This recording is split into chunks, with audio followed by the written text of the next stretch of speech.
എന്താണ് pay to slay അഥവാ Palestine authority രക്തസാക്ഷി ഫണ്ടെന്ന ഓമന പേരിട്ട് വിളിക്കുന്ന ധനസഹായ പദ്ധതി? ഇതെങ്ങനെ ജൂതന്മാരെ കൊന്നൊടുക്കുന്നതിനും പാലസ്തീനികളെ തീവ്രവാദത്തിലേക്ക് ആകർഷിക്കുന്നതിനും കാരണമാകുന്നു?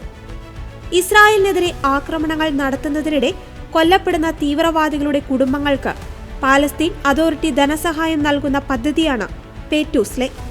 കോടികളാണ് ഇതിനായി പാലസ്തീൻ അതോറിറ്റി ചെലവിടുന്നത്. 2016 പാലസ്തീൻ അതോറിറ്റി ഏകദേശം $1 ബില്യണിലധികം ഇതിനായി ചെലവഴിച്ചത്.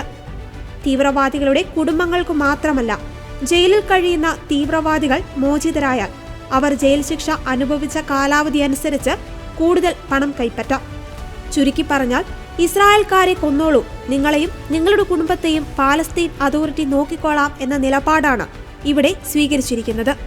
കൊലപാതകികളെ വീണ്ടും വീണ്ടും പ്രോത്സാഹിപ്പിക്കുന്നതിനും സമൂഹത്തിന് മുന്നിൽ അവർ ചെയ്തത് ക്രെഡിറ്റായി കൊണ്ടു നടക്കുവാനും ഇത് കാരണമാകുന്നു. ഇതിലൂടെ തീവ്രവാദികൾ അല്ലാതിരുന്നിട്ട് പോലും പണം മാത്രം ലക്ഷ്യം വെച്ച് നിരവധി പേരാണ് ഇസ്രായേലുകളെ കൊന്നൊടുക്കുവാൻ വേണ്ടി മുന്നോട്ട് വരുന്നത്. ലോകരാജ്യങ്ങൾ ഇതിനെ അപക്വമായ രീതിയെന്ന് വിശേഷിപ്പിച്ചിട്ടും പിന്മാറാത്ത സാഹചര്യത്തിലാണ് പുതിയ അമേരിക്കൻ പ്രസിഡന്റ് അധികാരത്തിൽ കയറിയതോടെ മറ്റു സാമ്പത്തിക സഹായങ്ങൾ ഇല്ലാതാക്കുമെന്ന ഭീതിയിൽ Palestine authority president Muhammad Abbas ഈ തീരുമാനത്തിൽ നിന്നും പിൻവാങ്ങിയത്.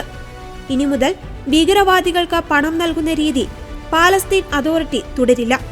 തീവ്രവാദികൾക്ക് വളമിടുകയും വംശഹത്യയ്ക്ക് പിന്തുണ നൽകുകയും ചെയ്യുന്ന പേ ടു സ്ലേ ഇപ്പോൾ ട്രംപിന് മുന്നിൽ അടിയറവ് പറഞ്ഞിരിക്കുകയാണ്.